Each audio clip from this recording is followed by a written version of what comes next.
Chambal basin. Chambal basin किस लिए प्रसिद्ध है? चंबल बेसिन किस लिए प्रसिद्ध है? तो चंबल बेसिन अवनलिका अपर्दन के लिए प्रसिद्ध है। अवनलिका अपर्दन के लिए प्रसिद्ध है। क्या होता है अवनलिका अपर्दन?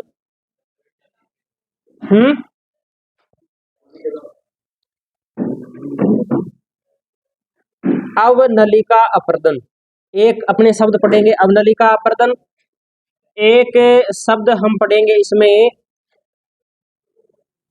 उत्खात स्थलाकृति, है ना। एक शब्द हमें यहां पर पढ़ने को मिलेगा बीहड़, एक शब्द हमें मिलेगा यहां पर खादर, एक शब्द हमें मिलेगा डांग। इन सारे शब्दों का संबंध कौन सी बेसिन से है? चंबल बेसिन से है। देखो अवनलिका अपर्दन या उत्खात स्थलाकृति या बीहड़ किसे कहते हैं?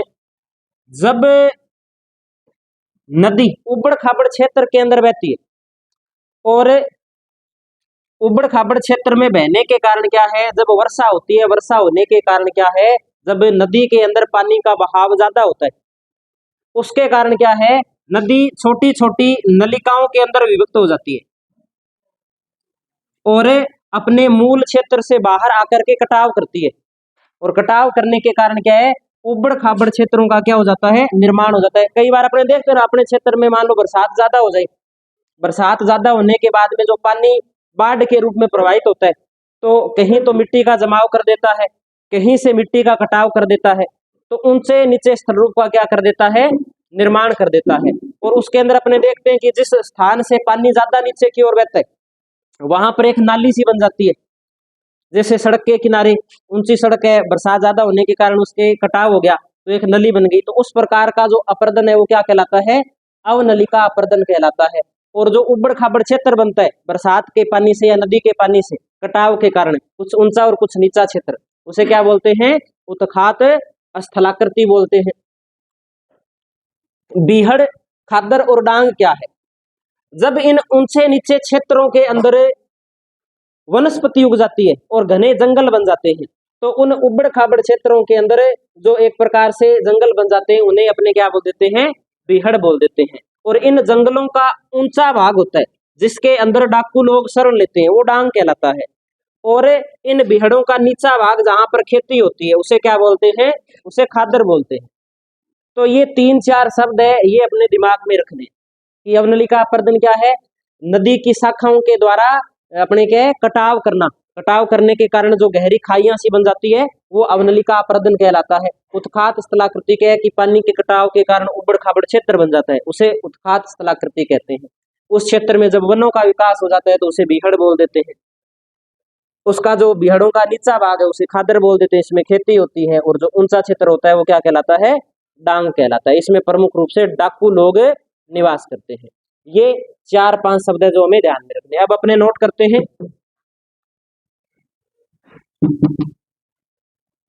लिखेंगे चंबल बेसिन में,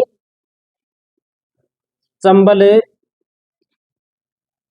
बेसिन में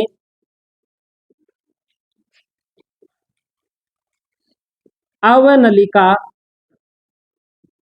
अपर्दन के कारण, अवनलिका अपर्दन के कारण उत्खात स्थलाकृति का, उत्खात स्थलाकृति का निर्माण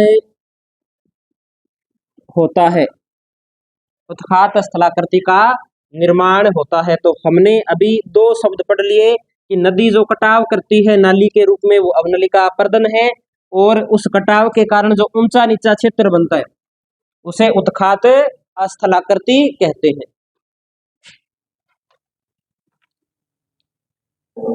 अब देखो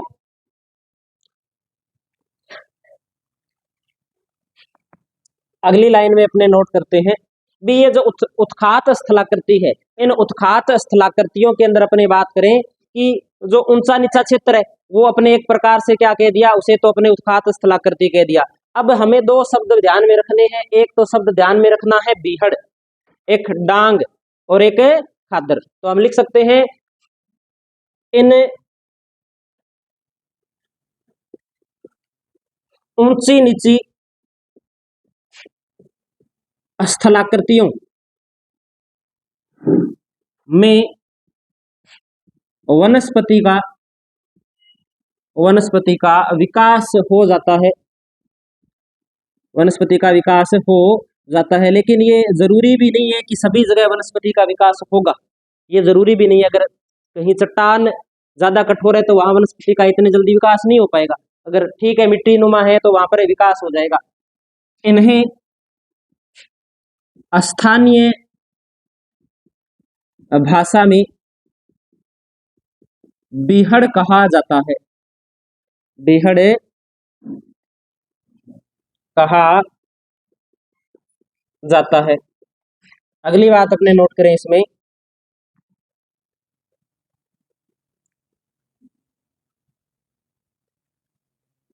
बीहड़ों के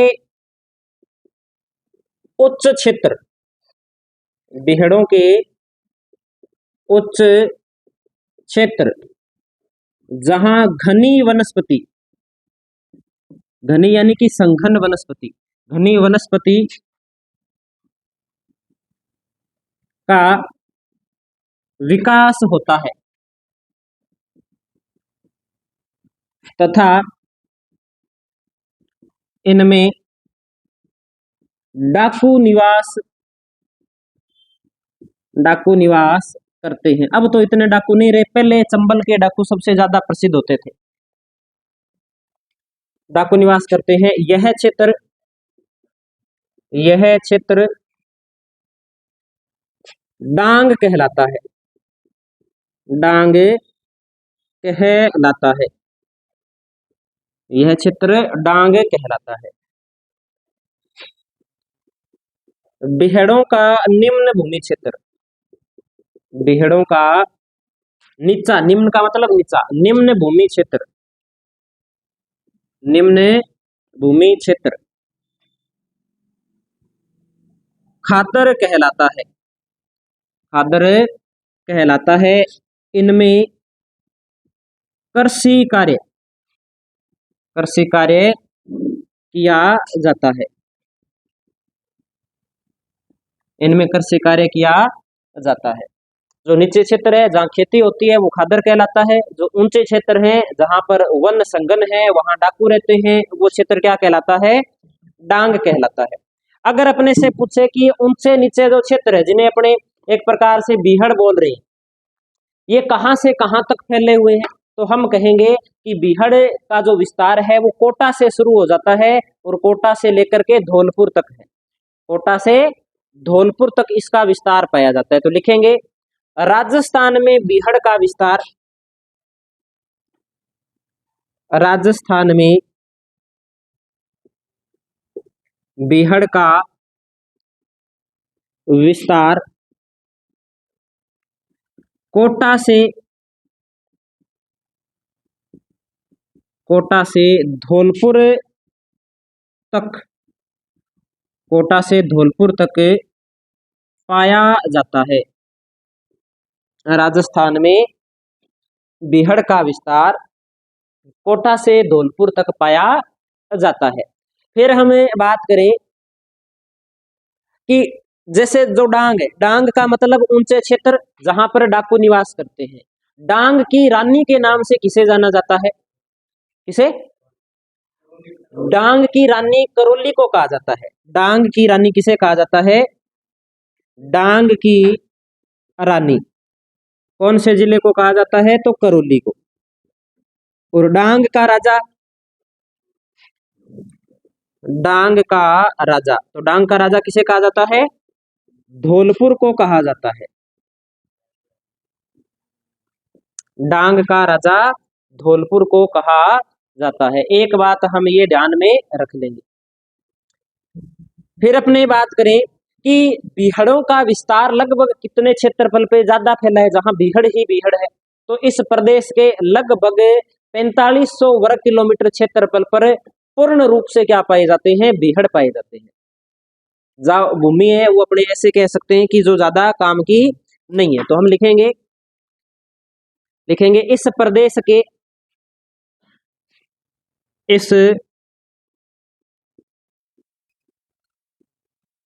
के लगभग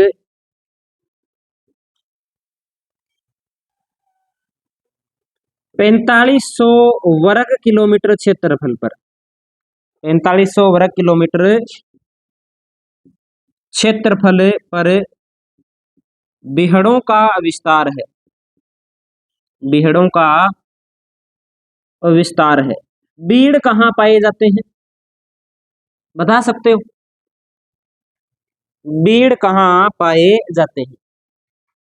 बताया था क्या बीड़? मैंने बीड़ बताया था कि नहीं बताया था? नहीं बताया मैंने? ऐसे तो होना तो नहीं चाहिए कि मैंने नहीं बताया हो।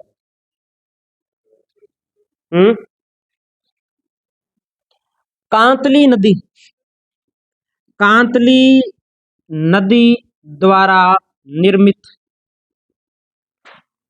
उबड़ खाबड़ क्षेत्र, उबड़ खाबड़ क्षेत्र जिसमें चारागाहों का विकास हुआ है, जिसमें चारागाहों का विकास हुआ है, उन्हें बीड़ कहते हैं। उन्हें क्या कहते हैं? बीड़ कहते हैं। एक बार शेखावाटी वाला निकाल के देखना, भी मैं सचमुच ही भूल गया क्या लिखाना, या आप भूल गए? नहीं लिखाया तो यहाँ लिख दो, फिर वहां भूल गए तो यहाँ लिख दो। बीड़ और बीहड़ में फर्क भी साथ में पता चल जाएगा।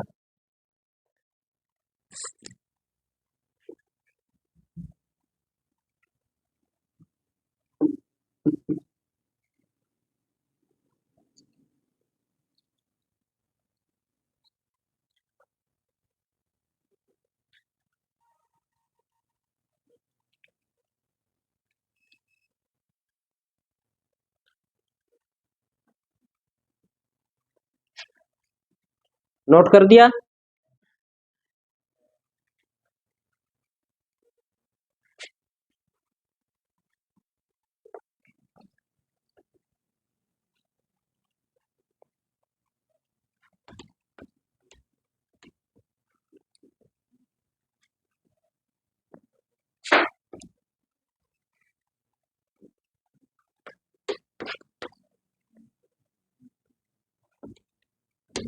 कांतली नदी बताई थी क्या आपको?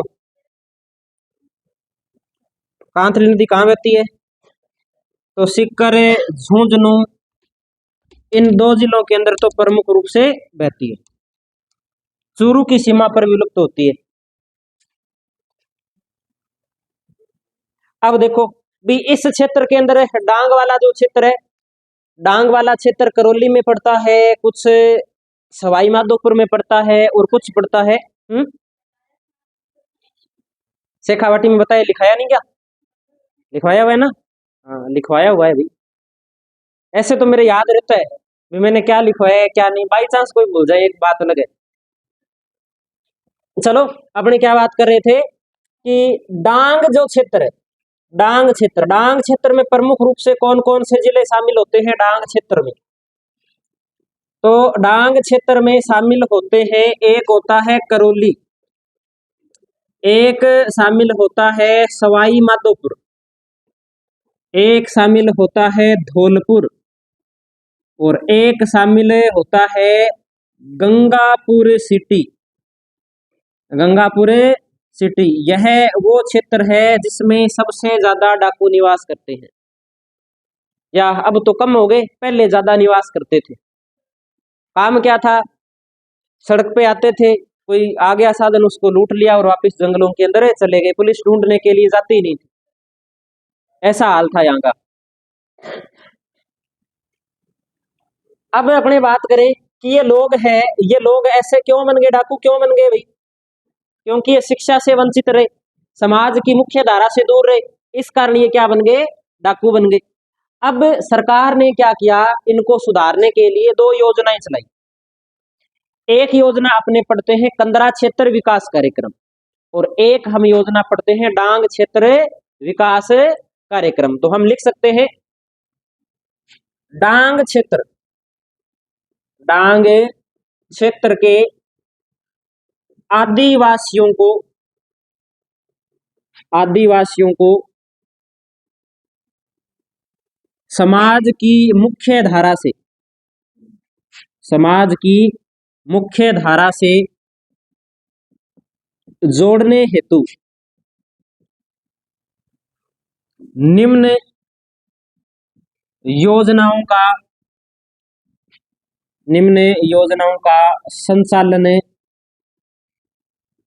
किया गया, ताकि उन्हें शिक्षित किया जा सके, उन्हें रोजगार दिया जा सके और वो लोग समाज की मुख्य धारा से जुड़ जाएं, ताकि वो ऐसे कार्य न करें। कौन कौन से कार्यक्रम है? एक है कंदरा क्षेत्र विकास कार्यक्रम। एक तो कौन सा कार्यक्रम है? कंदरा क्षेत्र विकास कार्यक्रम, जो 1989 को लागू किया गया था। दूसरा कार्यक्रम है डांग क्षेत्र विकास कार्यक्रम, डांग क्षेत्र विकास कार्यक्रम। इसकी शुरुआत तो होती है 1994-95 के अंदर प्रारंभ में, ठीक है। बाद में इसे कुछ समय के लिए बंद कर दिया जाता है। इसकी पुण्य जो शुरुआत होती है, वो पुण्य शुरुआत होती है 2005-06 के अंदर। कहां कहां संचालित किए गए ये दोनों कार्यक्रम? तो 2 संभागों के अंदर संचालित किए गए। कौन कौन से 2 संभाग थे? एक संभाग था कोटा संभाग, कोटा संभाग, और कोटा संभाग के जिले थे 4, कोटा, बूंदी, बारां और झालावाड़। इन जिलों के अंदर संचालित किया गया।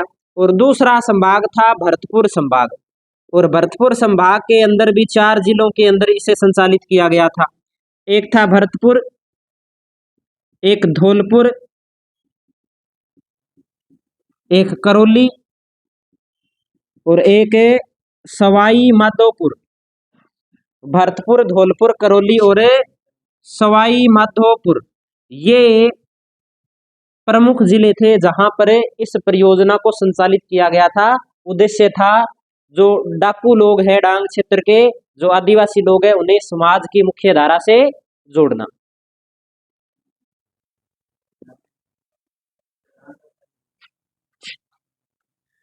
डांग वैसे तो अपने देखें तो डांग लठ को बोलते हैं, हाँ, लेकिन मतलब तो वही है, कुल मिला के मतलब तो वही निकलता है इसका, कि ये लोग डाकू लोग हैं, डांग के जोर पे काम करते हैं ये सारे। मेरे हिसाब से तो इसका यही मतलब है। उनको सुधारने के लिए ये एक कार्यक्रम चलाया गया। डांग स्थानीय नाम है वहां का।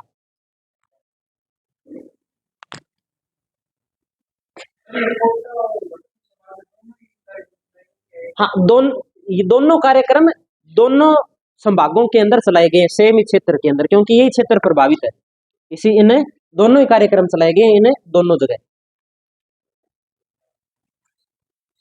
और ये वन रक्षक के पेपर में क्वेश्चन आया हुआ है।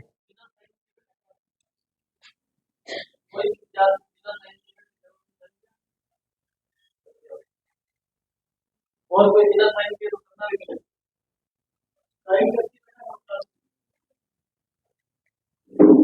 साइन तो किया करो, बाई चांस घर से फोन आ जाए कि रोशनी क्लास में बैठी है क्या, हम कह दे रोशनी तो आई नहीं रजिस्टर दे के, घर वालों की टेंशन हो जाएगी। साइन किया करो भाई। कर लिया नोट क्या ये? हाँ, कोई बात नहीं, कर लो।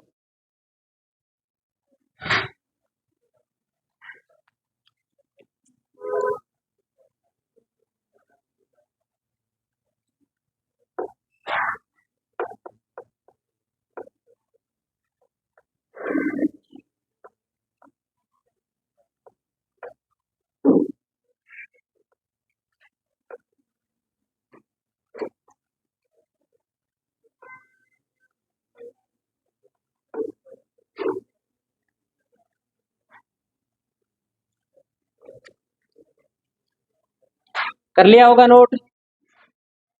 अब ये अपना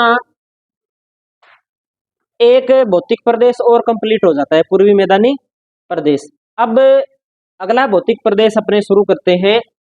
कौन सा भौतिक प्रदेश रह गया? अंतिम भौतिक प्रदेश है हाड़ौती का पठार।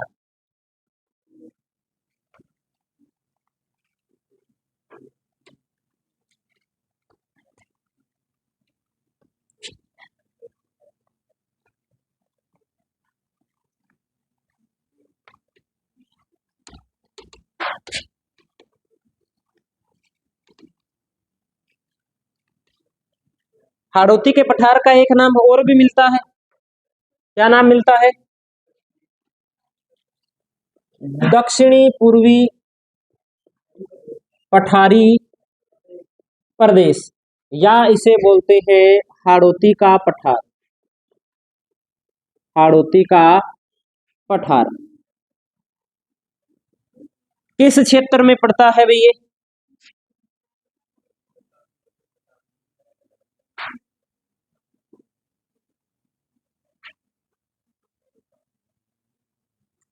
ये वाला जो भाग पड़ता है, ये वाला भाग किसमें शामिल है? ये वाला भाग अपने कह सकते हैं हाड़ौती के पठार के रूप में या दक्षिणी पूर्वी पठारी प्रदेश के रूप में इसे शामिल किया जाता है। अब अपने बात करें इसमें कि सबसे पहले तो हम लिख लेते हैं कि पठार किसे कहते हैं। तो हम लिखेंगे भी पठार कैसा होता है। देखा है पठार किसी ने? पठार लगभग ऐसा होता है कि ये जो किनारे हैं, ये किनारे कम ढाल वाले हैं, ऊपर से लगभग लगभग क्या है, समतल है, और हिसाब से ज्यादा ऊंचा भी नहीं है, एक सीमित ऊंचाई के अंदर। अपने जो सबसे पहले हमने जब शायद अरावली शुरू की थी तब हमने एक डायग्राम बनाया था, उसमें पठार भी हमने देख लिया था, है ना। तो लगभग ऐसी जो आकृति होती है इसे हम क्या बोलते हैं? इसे हम पठार बोलते हैं। भूमि से ऊपर उठा हुआ है, ढाल इसके कम है, लेकिन ऊपर से क्या ये समतल है। तो लिखते हैं इसमें, लिखिए कम ढाल वाले, कम ढाल वाले ऊंचे क्षेत्र जो ऊपर से सपाट होते हैं, ऊपर से सपाट होते हैं, पठार कहलाते हैं। क्या कहलाते हैं? पठार कहलाते हैं। ढाल कम है, आसपास के क्षेत्र से ऊंचा है, ऊपर से सपाट है, या इसे कह सकते हैं समतल है, इसे बोलते हैं हम पठार। देखो हमारे कौन सा पठार है राजस्थान में? हाड़ौती का पठार है। ठीक है, हाड़ौती का पठार है। अब हाड़ौती का पठार किस प्रकार से है इसको थोड़ा सा समझ लेते हैं।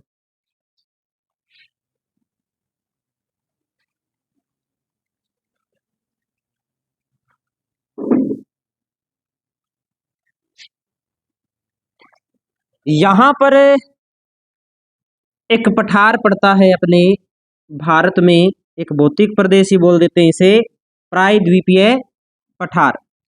इस प्रायद्वीपीय पठार की अपने बात करेंगे, इसमें अपने थोड़ा सा देख लेते हैं कि ये इस प्रकार से मान लिया कि ये क्या, इसमें राजस्थान है,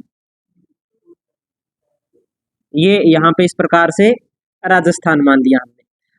अब इस पूरे प्रदेश को तो बोलते हैं हमें प्रायद्वीपीय पठार, प्रायद्वीपीय पठार।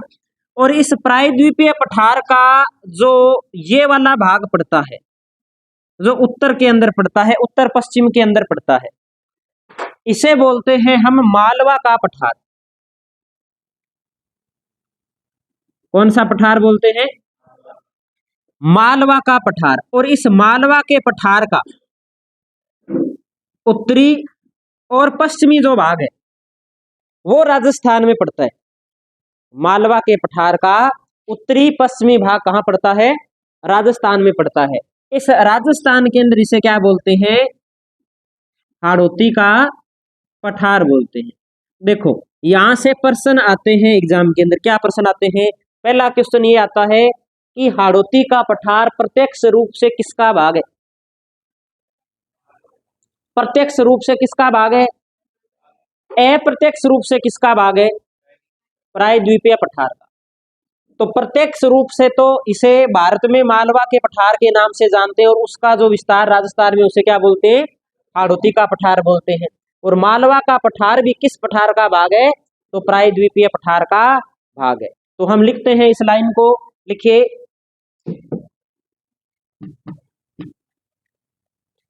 लिखिए हाड़ौती का पठार,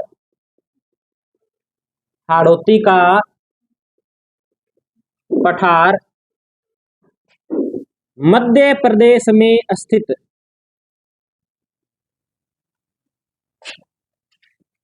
मालवा के पठार का, मालवा के पठार का प्रत्यक्ष, प्रत्यक्ष भाग है। या हम एक लाइन ऐसे लिख सकते हैं कि हाड़ौती का पठार मालवा के पठार का कौन सा भाग है?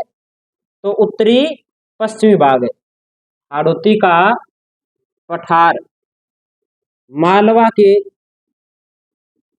मालवा के पठार का उत्तरी पश्चिमी भाग है। दूसरी बात हम नोट कर सकते हैं कि हाड़ौती का पठार, हाड़ौती का पठार प्रायद्वीपीय पठार का, प्रायद्वीपीय पठार का अप्रत्यक्ष,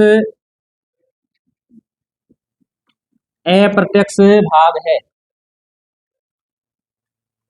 अप्रत्यक्ष भाग है।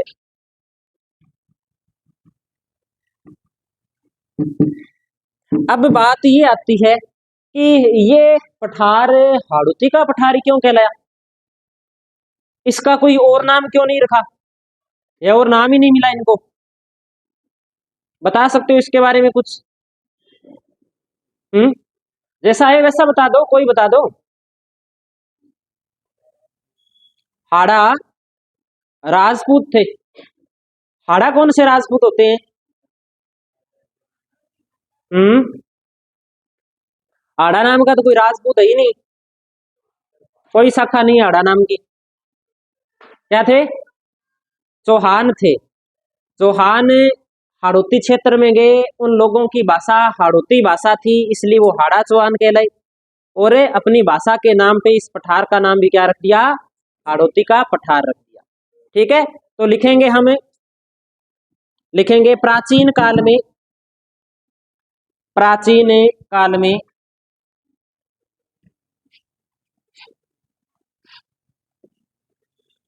प्राचीन काल में यहाँ चौहानों का शासन था,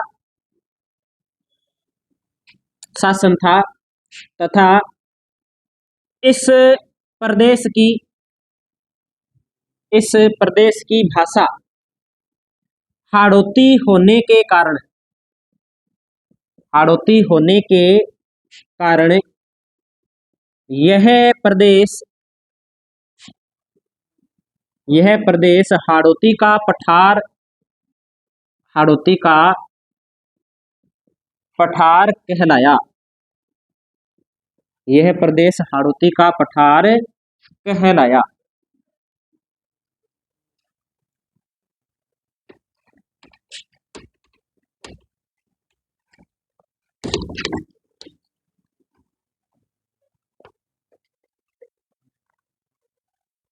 अब बात करते हैं इसके निर्माण की।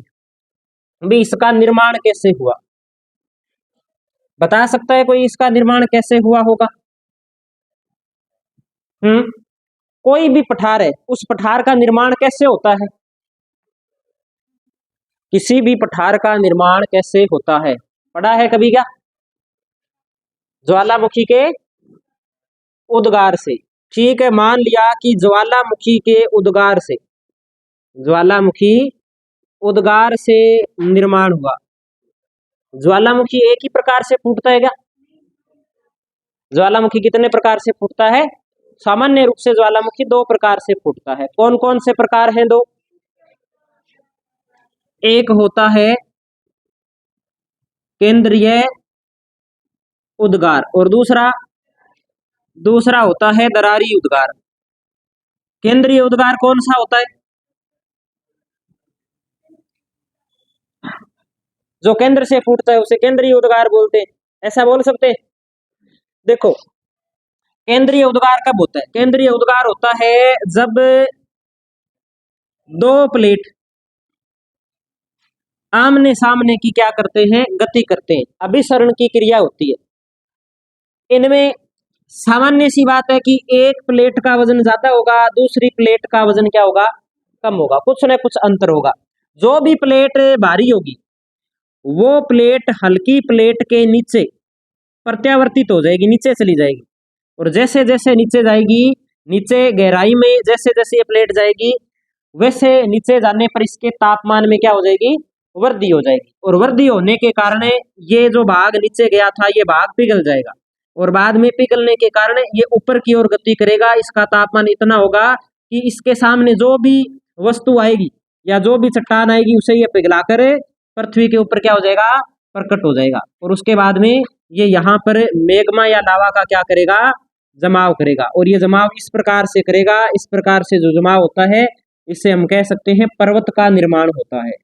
इसका निर्माण होता है, पर्वत का निर्माण होता है। दूसरा उद्गार कौन सा है? दरारी उद्गार। दरारी उद्गार में क्या होता है? दो प्लेट है, एक ये प्लेट है, यहाँ पर एक ये प्लेट है, हो सकता है ये एक ही प्लेट हो और इसमें क्या खिंचाव होने के कारण क्या है? ये टूट गई हो, या अलग अलग प्लेट है और इनकी गति है वो अलग अलग दिशा के अंदर है। एक प्लेट इस ओर गति कर रही है, एक प्लेट इस ओर गति कर रही है। जैसे रबड़ है, रबड़ को खींचते हैं तो एक सीमा तक तो खींचा जाएगा, उसके बाद में क्या हो जाएगा? टूट जाएगा। वैसे ही ये प्लेट है, भले एक है, दो तरफ खींचेगी तो भी टूटेगी। अगर अलग अलग प्लेट है, अलग अलग दिशा के अंदर गति कर रही है, तो इनके बीच में क्या आएगी? इनके बीच में दरार आ जाएगी। और दरार आएगी, वो दरार ऐसे नहीं है कि ऊपर ऊपर होगी, वो दरार पूरी जो ऊपर का जो स्थल मंडल है उस स्थल मंडल के अंदर आएगी। जब ये दरार आएगी तब क्या होगा? ये भाग कमजोर हो जाएगा और पृथ्वी का आंतरिक भाग है वो पिघली हुई अवस्था के अंदर है, या हम कह सकते हैं तरल अवस्था के अंदर है, मेग्मा पाया जाता है। और वो मेग्मा क्या है? नीचे से ऊपर की ओर आना, प्रवाहित ऊपर की ओर आना शुरू हो जाएगा और ऊपर की ओर आएगा। तो अब इसके साथ ये दरार ऐसे नहीं है कि कोई 1 किलोमीटर में, 2 किलोमीटर में, हो सकता है ये 100 किलोमीटर में हो सकता है ये 1000 किलोमीटर के अंदर हो, कितनी भी लंबी चौड़ी हो सकती है। अब इससे क्या आसानी से मेग्मा बाहर निकलेगा, इसके साथ किसी भी प्रकार की कोई गैस नहीं होगी। और ये लावा क्या है? पतला होगा, तरल अवस्था के अंदर होगा, जिस कारण क्या है? ये धीरे धीरे इस प्रकार से फैलता जाएगा और जैसे जैसे फैलता जाएगा वैसे वैसे ये ठंडा होता जाएगा और इस प्रकार से एक ऐसी आकृति बन जाएगी जो लगभग समतल होगी और आसपास के क्षेत्रों से क्या होगी? ऊंची उठी होगी। इससे किसका निर्माण होगा? इससे पठार का निर्माण होगा। तो हम ऐसे कह सकते हैं कि जो हाड़ौती का पठार है उसका निर्माण भी इसी क्रिया के द्वारा हुआ है।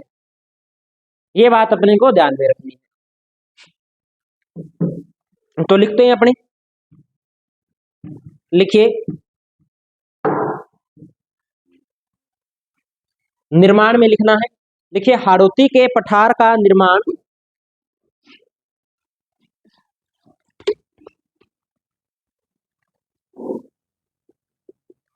हाड़ौती के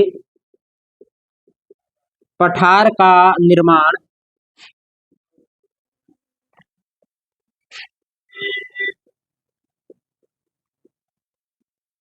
ज्वालामुखी के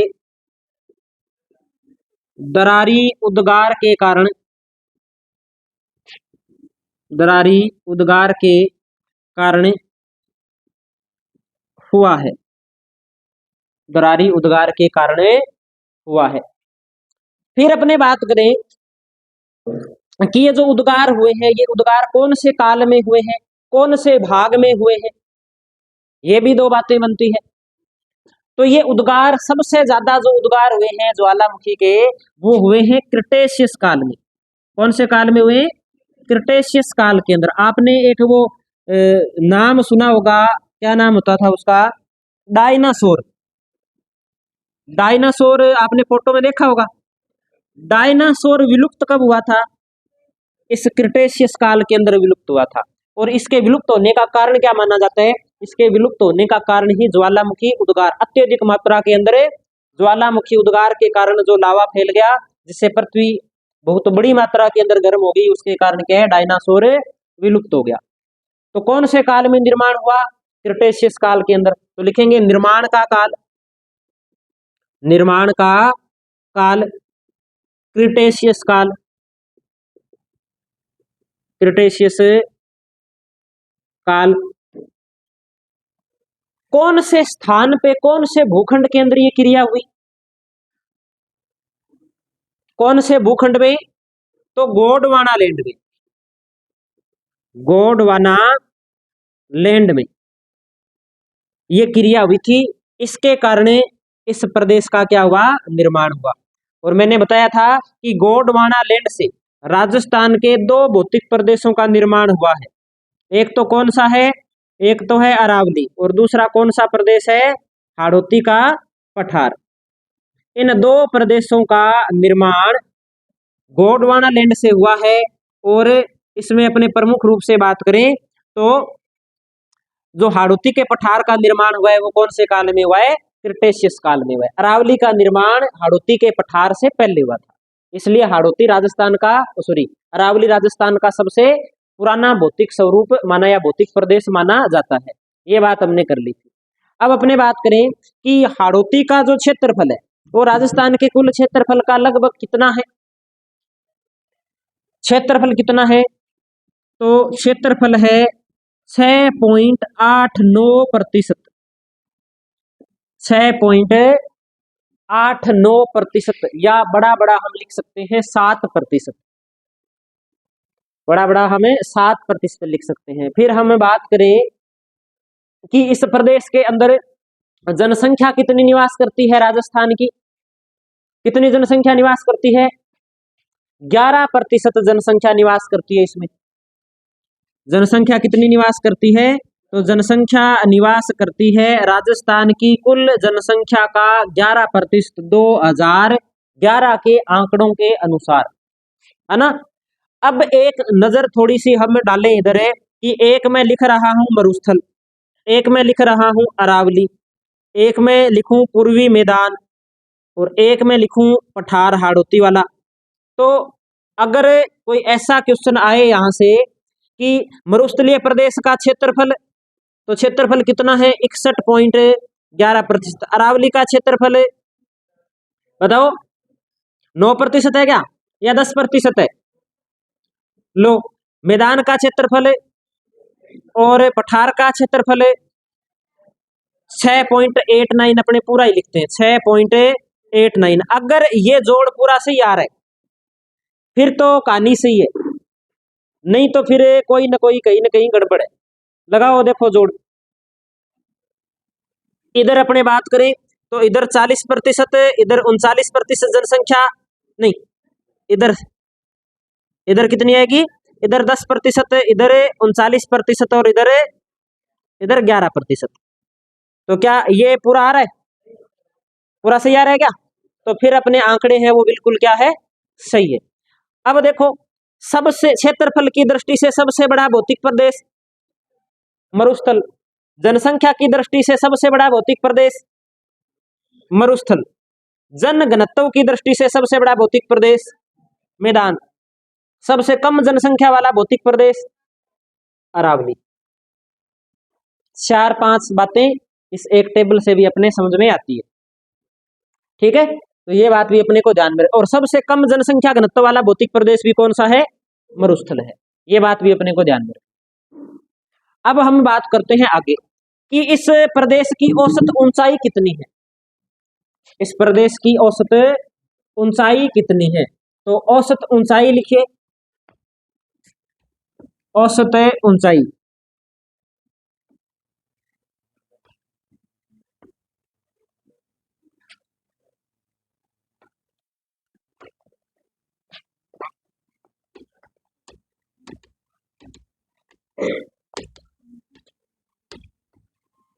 औसत ऊंचाई है, ये बना रहे थे क्या टेबल?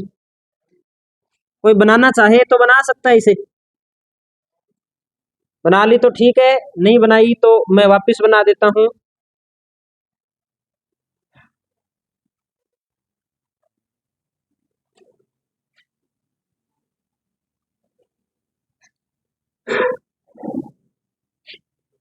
सबसे पहले क्षेत्रफल की बात करें तो मरुस्थल का क्षेत्रफल 61.11%। अरावली का 9 था कि 10 था?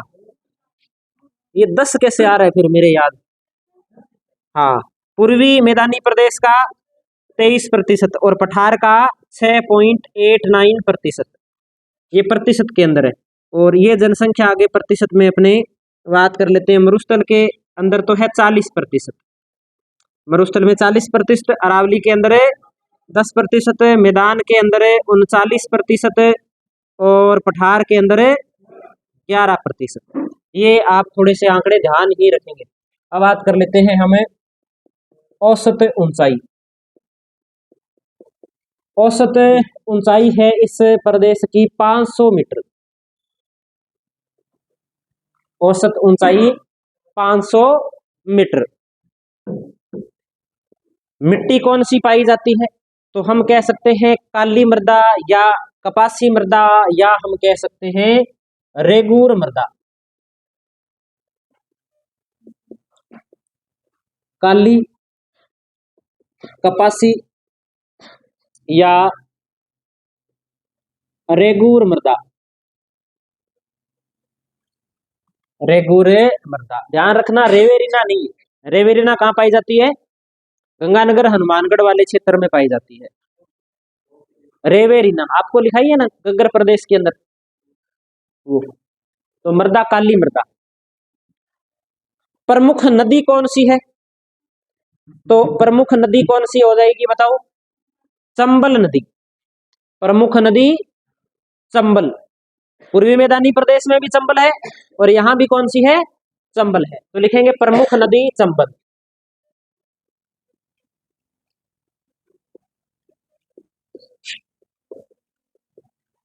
चंबल।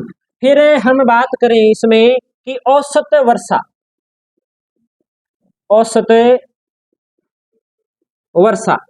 औसत वर्षा हम 80 से 120 लिखें तो भी सही है, 90 से 120 लिखें तो भी सही है, गलत नहीं है। और अगर 120 से 140 लिख दें तो भी गलत नहीं है। अगर हम ऐसे कह दें कि 80 सेमी से अधिक होती है तो भी सही है। वर्षा के ऊपर ही डिपेंड करेगा कि वनस्पति कौन सी होगी। तो यहाँ पर लगभग हम ऐसे कह सकते हैं कि सवाना प्रकार के वन पाए जाते हैं। लगभग हरे भरे रहने वाले वन पाए जाते हैं। वनस्पति, वनस्पति कौन सी वनस्पति है? तो हम कह सकते हैं सवाना वनस्पति लिख देते हैं। सवाना। वैसे तो मुख्यतः सवाना पाई जाती है सिरोही के आसपास। सिरोही के अंदर जो माउंट आबू वाला क्षेत्र है ना, वहां प्रमुख रूप से पाई जाती है। लेकिन कुछ एक क्षेत्र यहाँ पे जहां वर्षा अपने कहें कि 100 से ज्यादा होती है, तो यहाँ भी सवाना अपने को मिल जाएगी। या हम ऐसे कह सकते हैं उष्ण कटिबंधीय सदाबहार प्रकार के वनस्पति यहाँ पर पाई जाती है। फिर हमें बात करें आगे कि जलवायु कैसी है, तो अति आर्द्र प्रकार की जलवायु है राजस्थान की जलवायु के आधार पे। अति आर्द्र जलवायु।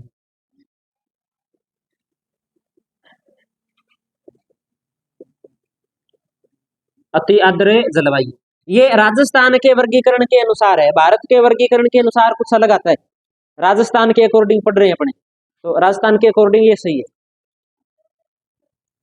विस्तार, विस्तार कितना है या कहां कहां कौन कौन से जिलों के अंदर इसका विस्तार पाया जाता है? तो लिखो विस्तार में, विस्तार के अंदर कोटा, बूंदी, बारां, झालावाड़, ये तो पूर्ण रूप से इसके अंदर क्या है? शामिल है। अब आप कोई भी किताब उठा के देखोगे राजस्थान के भूगोल की, तो आपको एक जैसे इन 4 जिलों के अलावा जिले नहीं मिलेंगे। क्यों नहीं मिलेंगे? उसके कई कारण है। अलग अलग व्यक्ति की अलग अलग राय। कोई कहता है कि इसमें इन क्षेत्रों को शामिल करते हैं, कोई कहता है कि इसमें इन क्षेत्रों को शामिल करना चाहिए। उस चीज को अपने थोड़ा सा देख लेते हैं, क्योंकि उस चीज का उत्तर ऑप्शन के ऊपर ही डिपेंड करेगा कि उत्तर क्या मानना है।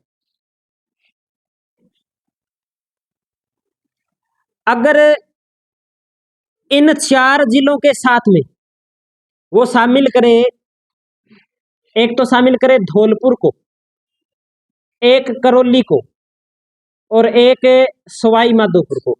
तो बहुत सारी किताबों के अंदर ये 3 और 4 ये 7 जिले हमें मिलते हैं। वो इसलिए मिल जाते हैं क्योंकि इसके साथ साथ एक अपशिष्ट पहाड़ी पाई जाती है जो विंध्याचल का भाग है, उसे जो ऊपर से अपरदित हो चुकी है, देखने में क्या पठार जैसी या कंगार के रूप में दिखाई देती है। इसलिए इन 3 जिलों को शामिल करते हैं, सवाई माधोपुर, करौली और धौलपुर को। कुछ लोग कहते हैं कि ये तो पहाड़ी का भाग है, इसको शामिल नहीं करते। तो फिर क्या करते हैं, एक हम इधर शामिल करते हैं इस क्षेत्र के अंदर चित्तौड़गढ़ को,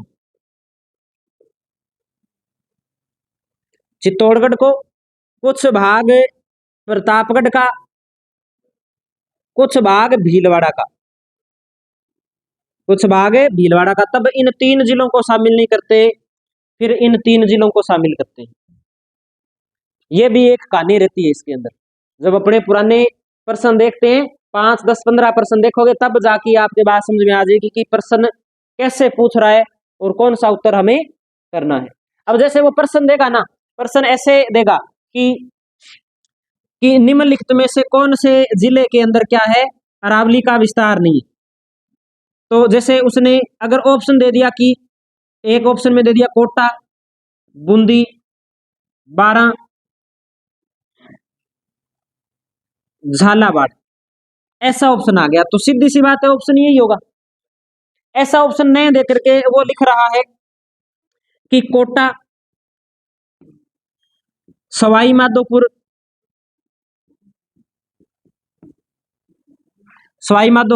कोटा, सवाई माधोपुर, एक दे दिया उसने करौली और एक उसने दे दिया धौलपुर, एक ही ऑप्शन दे दिया। तो अगर दूसरे ऑप्शन ऐसे हैं कि एक ऑप्शन के अंदर कोटा दे रखा है, एक में उसने डूंगरपुर दे रखा है, बांसवाड़ा दे रखा है, तो फिर वो नहीं है, फिर हम इस ऑप्शन के साथ में जाएंगे क्योंकि इसमें कोटा आ रहा है और कोटा के अलावा विंध्याचल का वो भाग आ रहा है जो कगार के रूप में चंबल नदी के समानांतर फैला हुआ है, तो इसको भी शामिल किया जाएगा। अगर ऐसे ऑप्शन नहीं दे करके डायरेक्ट ऐसे ऑप्शन दे रहे हैं कि कोटा, धौलपुर, करौली और एक ऑप्शन दे रहा है भीलवाड़ा, कौन से के अंदर विस्तार नहीं है, कौन से में विस्तार नहीं है, वो ये नहीं देगा। अगर ऐसे ऑप्शन देगा ना तो वो बिल्कुल ही नहीं देगा कि कहां पे रावली का, इसका हाड़ौती का विस्तार पाया जाता है। तब देखो कोटा है, धौलपुर आ रहा है, करौली आ रहा है, यानी कि ये सीधा सा संकेत कर रहा है कि उस विंध्यन को शामिल करना है। तब हम इसमें किसको नहीं मानेंगे, तब उसमें भीलवाड़ा को नहीं मानेंगे। अगर इन 2 ऑप्शनों की जगह एक जगह हमें चित्तौड़गढ़ मिल जाए, है ना, एक चित्तौड़गढ़ मिल गया, एक कोटा मिल गया, एक भीलवाड़ा मिल गया, तो इसका उत्तर करौली हो जाएगा। ऑप्शन के ऊपर डिपेंड करेगा कि उत्तर क्या करना है। प्रश्न मिलेगा, प्रश्न में पहले ये देखना है कि ज्यादा जो ऑप्शन का झुकाव है वो किस ओर जा रहा है ना, उसी के अकॉर्डिंग ही हम करेंगे। क्योंकि जिले 7 माने जाते हैं, इसमें जिले कितने माने जाते हैं, 7। 4 तो फिक्स है, 3 अनिश्चित है कि वो कौन से मानेगा, क्योंकि अलग अलग किताब अलग अलग मानती है, तो हम सारों को साथ में लेके ही चलेंगे, किसी एक किताब के ऊपर अपने निर्भर नहीं होंगे। तो हम इस प्रकार से ध्यान रखेंगे कि कुल जिलों की संख्या कितनी है, तो कुल जिले इसमें कितने माने जाते हैं, कुल जिले 7 माने जाते हैं। और प्रमुख जो 4 जिले हैं वो कौन से, कोटा, बूंदी, बारां और झालावाड़ है। एक ये बात हम इसमें ध्यान में रखेंगे।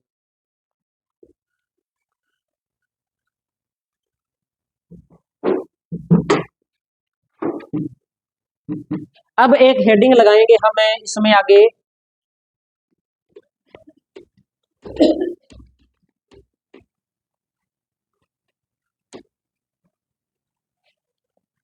संक्रांति प्रदेश। कई बार प्रश्न आता है कि राजस्थान में संक्रांति प्रदेश के नाम से किसे जाना जाता है, राजस्थान में संक्रांति प्रदेश के नाम से किसे जाना जाता है। सक्रांति प्रदेश का मतलब क्या है? सक्रांति प्रदेश का मतलब है कोई दो एक जैसे क्षेत्रों को जोड़ने वाला, दो एक जैसे क्षेत्रों को जोड़ने वाला। देखो यहां पर इस प्रकार से एक पर्वतमाला फैली हुई है, इस पर्वतमाला का नाम क्या है? अरावली। ये इस प्रकार से अरावली है, और अरावली की कुछ शाखाएं हैं वो इधर भीलवाड़ा चित्तौड़गढ़ तक भी इस प्रकार से क्या है? फैली हुई है। प्रमुख विस्तार नहीं है, शाखाओं के रूप में इसका क्या पाया जाता है? विस्तार पाया जाता है। और यहाँ पर ये कौन सा पठार आ गया? हाड़ौती का पठार आ गया। और इस हाड़ौती के पठार से फिर एक इस प्रकार से पर्वत श्रृंखला निकलती है, इसका नाम है विंध्यन पर्वत श्रृंखला, विंध्यन पर्वत श्रृंखला। अब इस अरावली और इस विंध्यन को जोड़ने का काम कौन कर रहा है? अरावली कर रहा है, ये हाड़ौती कर रहा है, क्योंकि हाड़ौती के कुछ पठार है, कोई मेसा का पठार है, कोई मानदेसरा का पठार है, कोई उड़िया का पठार है, वो यहाँ बीच बीच में क्या इस प्रकार से फैले हुए हैं। तो सक्रांति प्रदेश के नाम से हाड़ौती को जाना जाता है, क्योंकि हाड़ौती अरावली और विंध्यन को जोड़ने का क्या करती है? कार्य करती है। इसलिए तो लिखेंगे इसमें सक्रांति प्रदेश, तो इसमें लिखेंगे हाड़ौती प्रदेश, हाड़ौती प्रदेश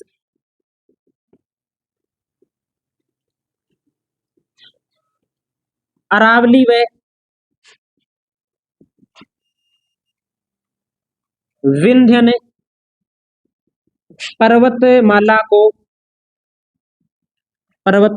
को जोड़ने का प्रयास करती है, इसलिए हाड़ौती को सक्रांति प्रदेश, सक्रांति प्रदेश की संज्ञा दी गई है, दी गई है, या इसे सक्रांति प्रदेश के नाम से जाना जाता है। तो ये अपने सक्रांति प्रदेश हो गया, जिसे हाड़ौती का पठार कह देते हैं, हाड़ौती के पठार को क्या बोल देते हैं? सक्रांति प्रदेश के नाम से जानते हैं। तो आज हमने एक तो पढ़ लिया चंबल बेसिन, और एक हाड़ौती प्रदेश की हमने शुरुआत कर ली। चंबल बेसिन में हमें ध्यान रखना है अवनलिका अपर्दन, उत्खात स्थलाकृति, बीहड़, डांग और खादर, ये चार शब्द प्रमुख रूप से ध्यान में रखने हैं। डांग की रानी करौली है, डांग का राजा धौलपुर है। और ये जो अपने ऐसे बात करें कि बिहड़ों का विस्तार, तो कोटा से लेकर के और धौलपुर तक प्रमुख रूप से इसका विस्तार पाया जाता है। लगभग विस्तार ज्यादा मात्रा में कितना है? तो लगभग 4500 वर्ग किलोमीटर इसका प्रमुख रूप से विस्तार पाया जाता है। आदिवासियों को सुधारने के लिए दो कार्यक्रम, कंदरा क्षेत्र विकास कार्यक्रम 1989 और डांग क्षेत्र विकास कार्यक्रम 1994, 95 है क्या? या 95, 96, 96 व 2005 ये प्रमुख रूप से अपने को ध्यान में रखना है, ये दो बातें हैं। और फिर हमने ये बात कर ली कि इसका नाम हाड़ौती क्यों पड़ा? प्रत्यक्ष रूप से मालवा के पठार का भाग है, अप्रत्यक्ष रूप से हमने इसका प्रायद्वीपीय पठार का भाग है। ज्वालामुखी के दरारी उद्गार से इस प्रदेश का क्या हुआ है? निर्माण हुआ है। और निर्माण कौन से काल में हुआ है? क्रिटेशियस काल में इसका निर्माण हुआ है। ये बातें अपने को ध्यान में रखनी है। इसकी विशेषता और इसका वर्गीकरण अपने कल करेंगे, और कल अपने जो भौतिक प्रदेश वाला पार्ट है वो अपना कंप्लीट हो जाएगा। फिर अपने एक मानचित्र बना लेंगे, उस मानचित्र के अंदर हमने जितना भी पढ़ा है उस एक मानचित्र से हम कवर कर लेंगे। जो भी नदी पड़ी है, जो भी बेसिन पड़ी है, कोई पर्वत